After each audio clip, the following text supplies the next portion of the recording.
Good evening to all. Welcome to the Bulbel Academy. Myself संस्कृति मोदी.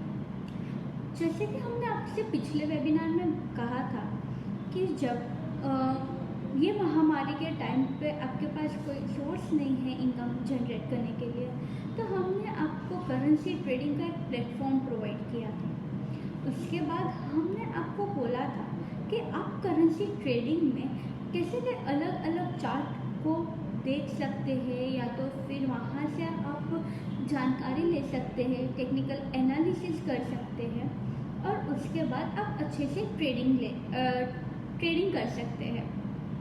तो उसमें मैंने आपको बोला था कि हमारे पास अलग अलग कई चार्ट होते हैं, जैसे कि हो गया हमारा candlestick chart, bar chart, line chart, और वहाँ पे हमने ये भी बोला था कि आप कैसे उसको एनालाइज कर सकते हैं। अगर आपके पास टेक्निकल टूल नहीं है तो आप वैसे वहाँ पे ट्रेडिंग कर सकते हैं, या तो फिर वहाँ उसको एनालाइज करके कैसे आप डायरेक्टली चार्ट से ही ट्रेड लगा सकते हैं।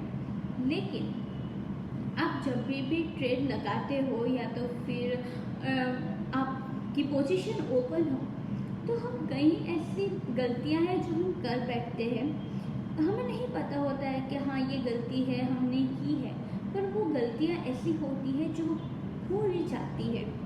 तो आज के सेशन में आपसे मैं यही बोलूँगी कि हमें ये सब चीज़ें जो ध्यान में रखनी है कि जो गलतियां हमसे ना हो, और वो सब चीज़ें कि जो हमें देखना है कि हम वो कर रहे। कई बार क्या होता है कि हम गलतियां भी करते हैं और जो चीज़ करनी चाहिए वो चीज़ ही नहीं करते हैं। तो आज के इस वेबिनार में मैं आपसे यही बात बोलूँगी कि आज हम यहाँ पे आपको बताएंगे कि डूज और डोंट्स, यानी कि आपको क्या चीज़ें करनी चाहिए और क्या क्या चीज़ें हमें नहीं करनी चाहिए। तो हम पहले आगे बढ़ते हैं कि क्या चीज़ें हमें नहीं करनी चाहिए और हमें यहाँ पे मार्केट में या तो फिर करेंसी ट्रेडिंग में हमें क्या क्या चीज़ें को ध्यान में रखना है। पहला तो सबसे पहला जो हमारी लिस्ट पे आता है वो है कि जब भी हम करेंसी में ट्रेडिंग करने जाते हैं तो आपने सुना होगा कि कई जो लोग हैं वो प्रॉफिट नहीं करते, लॉस कर देते हैं। पर यहाँ पे क्या होता है कि जब भी आप करेंसी में ट्रेडिंग करने जाते हो या तो फिर करेंसी ट्रेडिंग मार्केट में आप एंटर होते हो, तो आपको ये बात समझनी होगी कि ये एक पूरा जो मार्केट है वो एक प्रोफेशनल मार्केट है।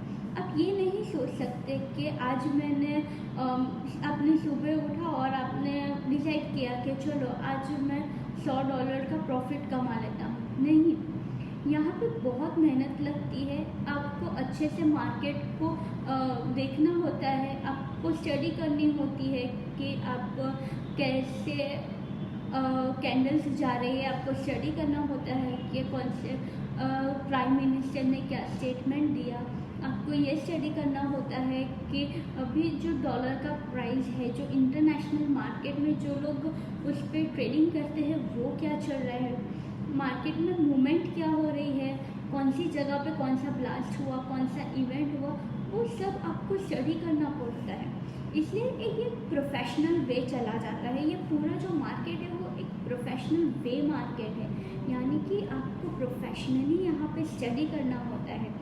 तो अगर आप सोचते हैं कि नहीं आज मैं सुबह उठा करेंसी ट्रेडिंग में मैं जा रहा हूँ और वहाँ पे मैंने $100 का मुझे आज प्रॉफिट कमाना है, तो ये नहीं होता है। आपको वहाँ जा के ऐसा नहीं सोचना होता कि हाँ मैं प्रॉफिट निकालूंगा तो हो जाएगा सब कुछ। आपको ऐसा, ये मार्केट ऐसा नहीं है। यहाँ पे मेहनत लगती है। तो यहाँ पे मेहनत क्या हो जाता है कि मेहनत यहाँ पे ये हो जाती है कि आपको देखना है कि कब मार्केट शुरू हुआ, कब मार्केट बंद हुआ, कब कहाँ पे कौन सी मूवमेंट हो रही है। ये भी तो एक मेहनत है, ये स्टडी मेहनत है, ये प्रैक्टिकल नॉलेज जो है यहाँ पे हमारी इकोनॉमी की इवेंट से बहुत ही इम्पोर्टेंट है।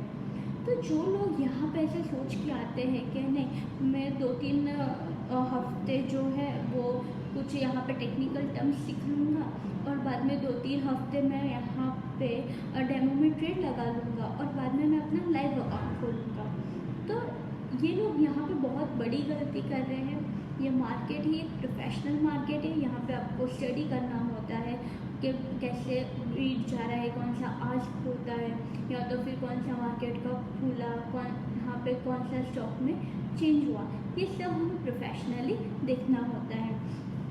तो लोग यही बहुत बड़ी गलती करते हैं कि हमें कोई प्रोफेशनल ट्रेडिंग की ज़रूरत नहीं है, बस हम तो ऐसे ही कर लेंगे। तो ये चीज़ यहाँ पे आपको नहीं करनी चाहिए। आपको अच्छे से नॉलेज लो, बाद में आप करो तो बराबर है। इवन तो मैं लाइफ में भी वही बोलूँगी कि कुछ लोग तुरंत ही लाइफ अकाउंट में चले जाते हैं और बोलते हैं कि मैंने 1-2 हफ्ते डेमो में ट्रेड डाला और अब मैं लाइव अकाउंट खोलूँगा। तो यहाँ पे ये नहीं चलता है। जब आप डेमो में 6 महीने तक अच्छे से प्रॉफिट निकाल पाते हो, कंटिन्यूस आपका प्रॉफिट निकालता है, तो कम बाद में आप जा सकते हो लाइव अकाउंट के लिए। कम से कम आपको 6 महीने तक अपना डेमो अकाउंट चालू रखना है। अब जो दूसरा पॉइंट है, वो पॉइंट है कि ये जो मार्केट हमारा है वो है ओवर द काउंटर मार्केट, यानी कि यहाँ पे जो भी ट्रेडिंग हो रहे हैं वो इलेक्ट्रॉनिक बेस पे हो रहे हैं। इलेक्ट्रॉनिक बेस यानी कि आपको वहाँ पे कोई फिजिकल पर्सन नहीं मिलने वाला कि आप फिजिकली जो करेंसी है वो एक्सचेंज कर सकते हैं। इसलिए यहाँ पे सिर्फ इलेक्ट्रॉनिक ही चलता है। आपको पता नहीं है कि आपने जो करेंसी ट्रेड कर रहे हो वो सामने कौन खरीदने वाला है या तो कौन सेल करने वाला है, बराबर। तो ये चीज़ बहुत ही इम्पोर्टेंट है कि इलेक्ट्रॉनिक मार्केट है। तो कई लोग क्या करते हैं कि वो लोग सोशल मीडिया पे एड्स देखते हैं कि यहाँ पे ये वाला जो ब्रोकर है वो हमें ऐसा इतना हमें दे रहा है कि $100 आज ले जाओ और कल आप $100 का प्रॉफिट कमा लो। ऐसा यहाँ पे नहीं होता है। यहाँ पे आपको ध्यान में रखना होता है कि आप कौन से ब्रोकर को चूज़ करते हो, क्योंकि यहाँ पे सब कुछ इलेक्ट्रॉनिकली हो रहा है। तो आप एक इंडिविजुअल पर्सन से मिल नहीं सकते हो, तो आपको अपना ब्रोकर अच्छे से चूज़ करना होता है। और दूसरा यहाँ पे आपको जो करना होता है कि आपके जो मन में ना वो ग्रीड यानी कि जो लालसा की भावना है ना वो नहीं आनी चाहिए। अगर आपके मन में एक बार ग्रीड आ गया कि नहीं आज मैं इतना प्रॉफिट कमाऊँगा या तो कमाऊँगी, तो क्या हो जाता है कि पहली बात आपको ब्रोकर जो है आपका वो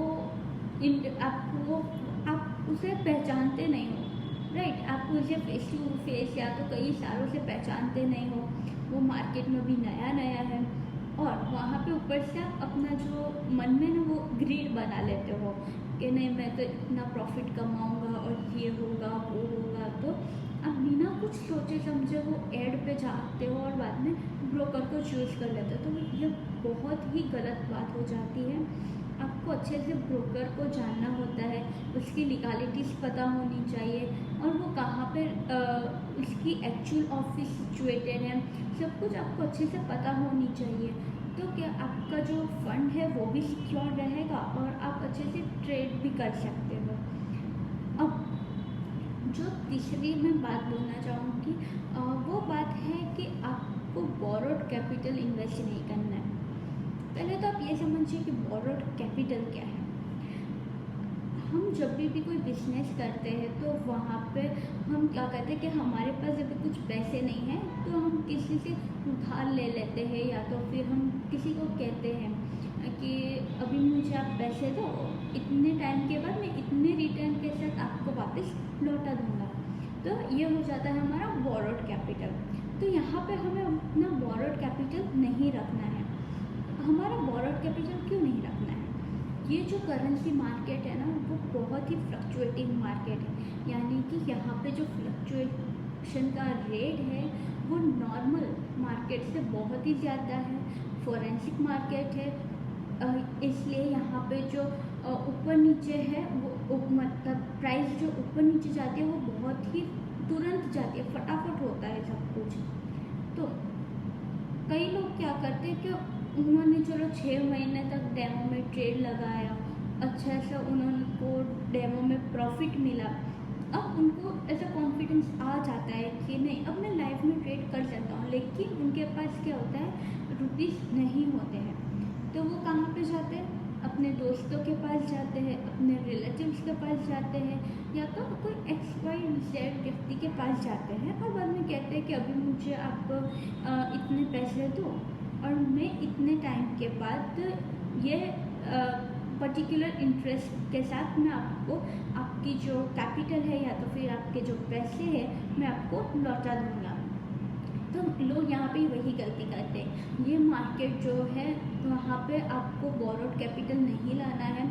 आपके पास जितने पैसे हैं उतने ही पैसे आप लगाए, अगर आप लगाना चाहते हो तो उतने ही पैसे से आप अपना लाइफ पे ट्रेडिंग करें, अपने अच्छे मन से करें या तो फिर अच्छे लॉट डिसाइड करके करें कि अब आपको कितना लॉट पे ट्रेडिंग करना है, बात ऐसे ही कही है। लेकिन आप किसी और के पैसे को यहाँ पे इन्वेस्ट करके करते हो तो वो बहुत ही गलत बात हो जाती है। आप एग्रीमेंट साइन कर देते हो कि आपके पैसे मैंने उधार लिए हैं, ये पर्टिकुलर इंटरेस्ट पे मैं आपको इतने टाइम में लौटा दूँगा, और वो एग्रीमेंट में क्या होता है, जो टाइम पीरियड लौटाना होता है वो भी कम होता है। इसके वजह से यहाँ पे लोग बाद में एक लोड के अंदर आ जाते हैं कि मुझे इसको पैसे रिटर्न करने हैं, इतना इंटरेस्ट लेना है, इतना मुझे प्रॉफिट कमाना है। तो जब हम कोई भी चीज़ एक प्रेशर के अंडर करते हैं तो वो चीज़ अच्छी होती ही नहीं है। अगर आपके वो खुद के मनी हो तो आपको रिलीफ हो जाओगे कि नहीं, मेरे मनी है, जो होगा वो मेरा नुकसान होगा। तो यहाँ पे ये 3 बातें जो है वो हमें ध्यान में रखनी है, जो हमें नहीं करना। पहली तो हमें प्रोफेशनली करना है, हमें ट्रेनिंग लेनी है इसकी, हमें 6 महीने तक कम से कम डेमो में हमको ट्रेड करना है। दूसरा जो है वो होता है कि हाँ, ये ओवर द काउंटर मार्केट है, यानी कि हमें अच्छे से ब्रोकर सिलेक्ट करना है और बाद में ट्रेडिंग करना है। यहाँ पे हमें ग्रीडी नहीं बनना है।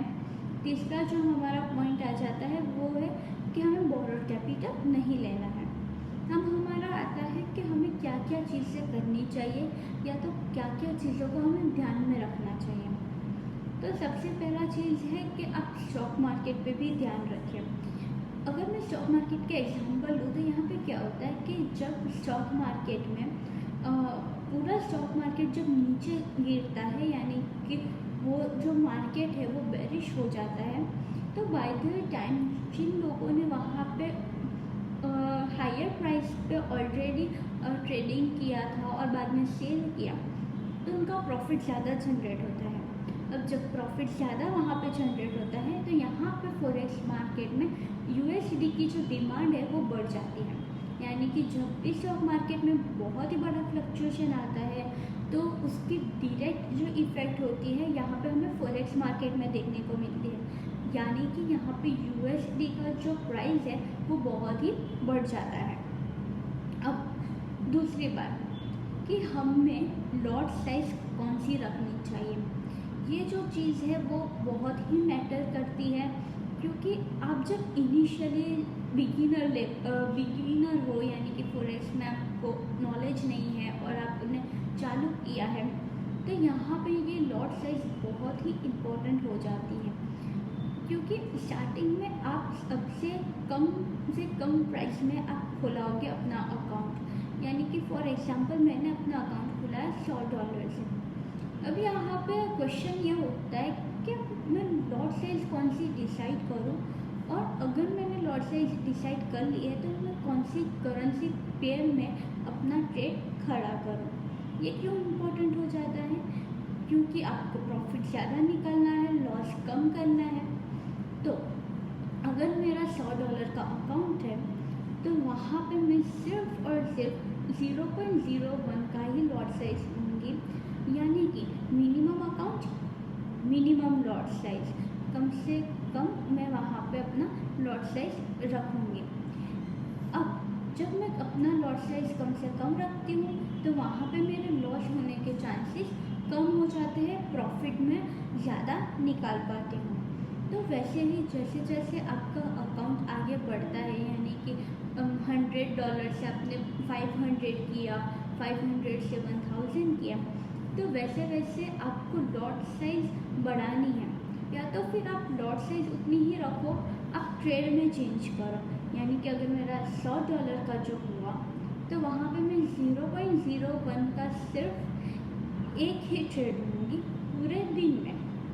अगर वहाँ पे मेरा $1000 का अकाउंट हुआ तो वहाँ पे मैं 0.01 के 10 ट्रेड लूँगी एक दिन में। यानी कि क्या हुआ, मेरा इक्विटी भी मेंटेन रहेगा, मेरा मार्जिन भी मेंटेन रहेगा और मेरा जो बैलेंस है वहाँ पे एक जो स्टेडिडिटी आती है, यानी कि वो स्टेडी रहेगा मार्केट में। बहुत वहाँ पे मेरा अकाउंट हिट होने में रिस्क कम से कम होगा। अब हमारा जो दूसरा पॉइंट है, बहुत ही इम्पोर्टेंट पॉइंट है कि आप प्रॉफिट को टारगेट करो। यानी कि जब भी आप ट्रेड करते हो, आपने डिसाइड किया कि मैं ट्रेड करता हूँ, ठीक है, आप सुबह उठे, आपने डिसाइड किया कि आज मुझे ट्रेड करना है, पर उसके साथ साथ आप ये भी डिसाइड करें कि आपको पूरे दिन में कितना प्रॉफिट निकालना है। सपोज मैं सुबह उठी और मैंने डिसाइड किया चलो आज मुझे ट्रेड करना है, तो मैं डिसाइड साथ में ये भी करूँगी कि मैं प्रॉफिट पूरे दिन में कितना निकालूंगी। तो मैंने डिसाइड किया $1, मैं पूरे दिन में अपने ट्रेड में से सिर्फ $1 ही प्रॉफिट निकालूंगी। अब वो मेरे ऊपर डिपेंड करता है कि मैं पूरे दिन में एक ही ट्रेड लगाऊं और वो एक ट्रेड में से मैं $1 निकालूं, या तो फिर मैं पूरे दिन में 3-4 ट्रेड लगाऊं और वो 3-4 ट्रेड में से मेरा पूरा दिन का प्रॉफिट $1 निकलता है। अब जब मेरा वो $1 प्रॉफिट ऑलरेडी निकल चुका है तो मैं उसके बाद ट्रेड लगाना बंद कर दूँगी। यानी कि मेरा $1 निकल गया, मैं ट्रेड लगाना स्टॉप कर दिया कि $1 निकल गया, बस अब मैं पूरे दिन में ट्रेड नहीं लगाऊंगी। वैसे ही आप पूरे वीक का भी कर सकते हो कि मैं अगर यूरो USD में ट्रेड लगाती हूँ तो वो यूरो USD में पूरे वीक में सिर्फ $5 ही मुझे निकालना है अपना प्रॉफिट। तो वो मेरे पे डिपेंड करता है कि मैं 3 दिन में निकाल लेती हूँ। अगर मैं 3 दिन में वो $5 निकाल लेती हूँ तो मुझे 2 दिन कोई भी ट्रेड लगाने की आवश्यकता नहीं है।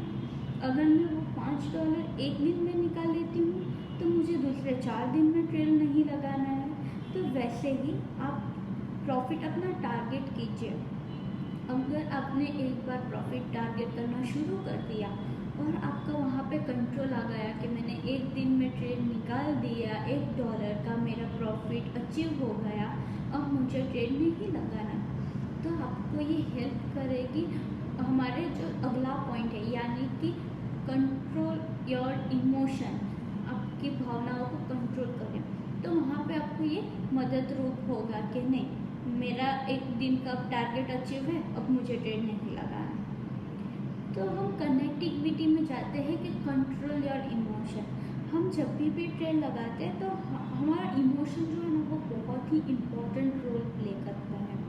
यानी कि आपको पता होना चाहिए कि अगर मैं यहाँ पे ये ट्रेड निकाल रहा हूँ और $1 प्रॉफिट निकल रहा है तो मैं उसको ट्रेड को क्लोज कर ही दूँ, क्योंकि आगे क्या होने वाला है, शायद फ्लक्चुएशन हो जाए, शायद वहाँ पे ब्रेकआउट वाली पोजीशन आ जाए, तो इसके वजह से क्या होगा कि आपका जो प्रॉफिट निकल रहा है वो शायद लॉस हो जाए, आपका जो बैलेंस है वो उस पर इफ़ेक्ट हो और उसके वजह से शायद आपका अकाउंट भी हिट हो सकता है। तो इसके वजह से आपको कंट्रोल होना चाहिए आपके इमोशन पे। इमोशन यहाँ पे बहुत ही बड़ा रोल प्ले करता है आपका जो पूरा ट्रेड है उसको सक्सेसफुली जाने के लिए। अब जो हमारा नेक्स्ट पॉइंट है वो है कि आप कैसे इंडिकेटर्स को देखते हो। हमारे पास कई बार ऐसे बातें आई है कि हम इंडिकेटर्स को देखते हैं, लेकिन वो इंडिकेटर्स कहीं ना कहीं बहुत ही गलत चीज़ें दिखाता है। यानी कि कई बार बाय दिखा रहा है, बाद में अगर हम थोड़े देर के बाद देखें तो वो सेल में हो जाता है। तो ऐसा क्यों होता है? तो यहाँ पे ये है कि जो इंडिकेटर्स आपको प्रोवाइड किए जाते हैं, जो इंडिकेटर्स आपको बताते हैं कि अभी ये मोमेंट पे बाय होगा, अभी ये मोमेंट पे सेल होगा, तो वो इंडिकेटर्स एक्चुअली एक प्रेडिक्शन है जो बड़े बड़े ट्रेडर्स यहाँ पे करते हैं। एक ऐसा ऐसा प्रिडिक्शन जो पूरे मार्केट में जो हलचल हो रही है, मार्केट स्ट्रक्चर देख के कौन से यहाँ पे कौन से कंट्री में क्या हलचल हो रही है, या तो फिर कहाँ पे कौन से लीडर ने कौन सा स्टेटमेंट दिया, वो सारी बातें जो है उसको ध्यान में रखते हुए वो इंडिकेटर्स रखे जाते हैं। अब ये इंडिकेटर्स में फ्लक्चुएशन कब आता है? तब जब यहाँ पे मार्केट में ओपनिंग और क्लोज पोजीशन ज़्यादा हो जाती है। यानी कि अगर मैं बात करूँ तो अगर न्यूयॉर्क का मार्केट शाम के 5:30 बजे खुलता है, तो यहाँ पे शाम के 5:30 बजे आपको इंडिकेटर्स में बहुत बड़ा फ्लक्चुएशन देखने को मिलेगा। तो आप बोलेंगे कि मैंने 5 बजे देखा कि आधे घंटे के बाद बाई सिचुएशन है, लेकिन क्या हुआ कि 5:30 बजे मैंने जब बाई में डाला तो वो सेल पोजीशन हो गया। अब ऐसा क्यों होता है? क्योंकि उस टाइम पे मार्केट खुलता है और वहाँ पे जो बायर्स और सेलर है वो बहुत ही मेन रोल प्ले करते हैं कि कई बार बायर्स फोर्स में होते हैं, कई बार सेलर्स फोर्स में होते हैं। तो इसके वजह से जो इंडिकेटर्स है वो कहीं ना कहीं फ्लक्चुएट होते रहते हैं। तो आप जब भी इंडिकेटर्स की बात करो तो वहाँ पे आपको पता होना चाहिए कि आप कौन से टाइम पे करते हो और कौन से टाइम पे उसको अच्छे से जज करते हो। आपके पास एक पूरा टाइम टेबल ही बना रहना चाहिए कि नहीं, ये टाइम पे ये मार्केट खुलता है तो शायद इंडिकेटर में फ्लक्चुएशन होगा, मार्केट में फ्लक्चुएशन होगा। वो एक प्रेडिक्शन है। प्रेडिक्शन कई बार सच होता है पर कई बार गलत भी हो जाता है। तो ये सारी जो बातें थी वो बहुत ही इम्पोर्टेंट है। आप जब भी ट्रेड करने जाओ या आप जब भी अपना ट्रेड खोलो या तो फिर करेंसी मार्केट में ट्रेडिंग करने की सोचो, तो आपको पता होना चाहिए कि आप प्रोफेशनली कर रहे हो। आप ये सोच के नहीं कर रहे कि चलो मैं आज सुबह उठा बस आज मुझे ट्रेडिंग करना है तो आपने ट्रेडिंग कर दिया। आपको पता होना चाहिए कि ब्रोकर आपका कौन है।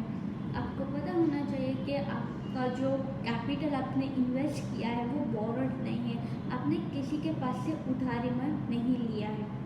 अब जब आप जो चीज़ें आपको करनी चाहिए वो है कि आपको लॉट साइज डिसाइड होना चाहिए कि आपके कौन सी लॉट में आप डाल रहे हो। दूसरा जो होता है तो आपको पता होना चाहिए कि आपके जो सब इमोशन है वो इमोशन पे कंट्रोल है आपका। आपने पूरे दिन में डिसाइड किया है कि आपने कितना प्रॉफिट जनरेट करना है। और जो तीसरा पॉइंट है वो जो आपका दूसरा पॉइंट है वो पॉइंट आपका ये हो जाता है कि आपको पता होता है कि आपका इंडिकेटर जो है वो वहाँ पे आप एकदम से बिलीव नहीं करते हो कि नहीं ये इंडिकेटर यही दिखा रहा है तो यही सच होगा। कई बार गलत भी हो सकता है, प्रेडिक्शन है, वो एक संभावना है। ठीक है। अब जो एकदम लास्ट पॉइंट हमारा रह जाता है वो है कि आप जब भी ट्रेड लगाते हो तो वहाँ पे आपको बाय लिमिट और स्टॉप लिमिट वो देखना है, टेक प्रॉफिट और स्टॉप लॉस भी देखना है। यानी कि आपका अगर कम से कम बैलेंस है अकाउंट में तो जब भी आप ट्रेड डालते हो तो वहाँ पे आपको देखना है कि आपने टेक प्रॉफिट और स्टॉप लॉस डिसाइड किया है या तो नहीं किया है।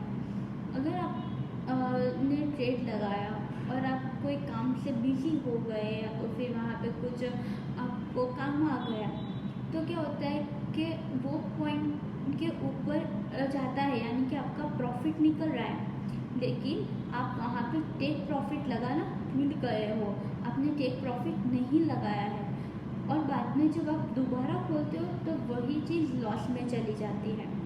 तो आपको अगर पता होता है कि ये पॉइंट पे मार्केट जो है वो टच करेगा, ये प्राइस पे मार्केट टच करने वाला है, तो आप वो पॉइंट पे ही अपना जो टेक प्रॉफिट है वो सेट कर दीजिए। यानी कि जब भी पूरे दिन में जब भी वो पॉइंट पे जाएगा मार्केट, वो प्राइस पे मार्केट जाएगा तो आपका प्रॉफिट ऑटोमेटिक ही निकल जाएगा और आपको वहाँ पे टेंशन लेने की ज़रूरत नहीं है कि अब क्या होगा, अब मेरा अभी यहाँ पे लॉस हो रहा है तो क्या होगा। वो आपको टेंशन लेने की ज़रूरत नहीं है, आपका प्रॉफिट निकल कर पोजीशन ऑटोमेटिक क्लोज हो गई। वैसे ही अगर मैं बात करूँ तो आपको स्टॉप लॉस भी सेट कर देना चाहिए, यानी कि आपको पता है कि आप इतना जो लॉस है वो बेयर कर सकते हो। मार्केट बाय में था और बाद में ब्रेकआउट की वजह से एकदम ही लॉस में चला गया, सेल में चला गया, तो वहाँ पे आपका लॉस जो है वो बढ़ जाता है, यानी कि रिस्क ज़्यादा हो जाता है। अब ऐसे मोमेंट पे आप क्या कर सकते हो, तो वहाँ पे आप स्टॉप लॉस सेट कर दीजिए। अगर आपने स्टॉप लॉस सेट कर दिया है तो आप जितना नुकसान बेयर कर सकते हो, आप जितना लॉस बेयर कर सकते हो उतना ही आपका लॉस होगा। अगर उससे नीचे भी मार्केट जाएगा तब भी आपका लॉस नहीं हो सकता। क्यों? क्योंकि आपने स्टॉप लॉस लगा लिया था, वो पॉइंट पे मार्केट की जो प्राइस थी वो चली गई और आपका जो ट्रेड था वो बंद हो गया। जितना लॉस आपने डिसाइड किया था उतना ही आपका लॉस हुआ। यानी कि आप जब भी ट्रेड लगाते हो, टेक प्रॉफिट, स्टॉप लॉस दोनों ही सेट कर दीजिए, ताकि आपका जो ट्रेड है वो अच्छा प्रॉफिट भी ले सकते, और अगर लॉस में गया तो कम से कम आपका लॉस निकाल सके। तो ये जो चीज़ें ना वो बहुत ही मायने रखती है, क्योंकि कई बार क्या होता है कि हमें पता नहीं होता कि कौन सी जो करेंसी है वो सबसे ज़्यादा वॉलेटाइल है। अगर मैं वॉलेटिलिटी की बात करूँ तो यहाँ पे जीबीपी बहुत ही वॉलेटाइल करेंसी है। यानी कि अगर आप जीबीपी में कम से कम अकाउंट में और कम से कम लॉट में ट्रेड लगाएंगे ना, तो अभी आपका लॉस होने का चांस बढ़ जाता है, क्योंकि वहाँ पे ब्रेकआउट और फ्लक्चुएशन बहुत ही ज़्यादा होते हैं। इसलिए आपको मैंने पहले ही बोला कि ये प्रोफेशनल है, आपको अच्छे से उसकी ट्रेनिंग और ट्रेडिंग कैसे करना है दोनों जानना बहुत ही ज़रूरी है। तो अगर आपको यहाँ ये सब चीज़ें आपको और डिटेल में जाननी हो और आपको यहाँ पे अच्छे से कैसे आप ट्रेडिंग कर सकते हो, तो आप हमारी जो एकेडमी की वेबसाइट है www.bullwellacademy.in पे जाके लॉगिन कर सकते हैं। यहाँ पे हमने ऑनलाइन कोर्सेज भी चालू किए हैं, तो आप वहाँ पे जाके ज्वाइन कर सकते हैं हमें। और अगर आपने आज का वेबिनार जो है वो मिस कर दिया हो तो आप फेसबुक पे भी जा सकते हैं और यूट्यूब पे भी जाके बुलवेल एकेडमी में जाके आप वहाँ से देख सकते हो। हमने हमारे जितने भी वेबिनार हैं वो वहाँ पे पोस्ट कर दिए हैं, और आप पिछले और आज के सभी वेबिनार वहाँ पे देख सकते हो। और अगर आपको क्वेरी हो कोई भी, तो आप हमारा सपोर्ट आईडी पे जाके मेल भी कर सकते हो, support@bullwellacademy.in पे। Thank you.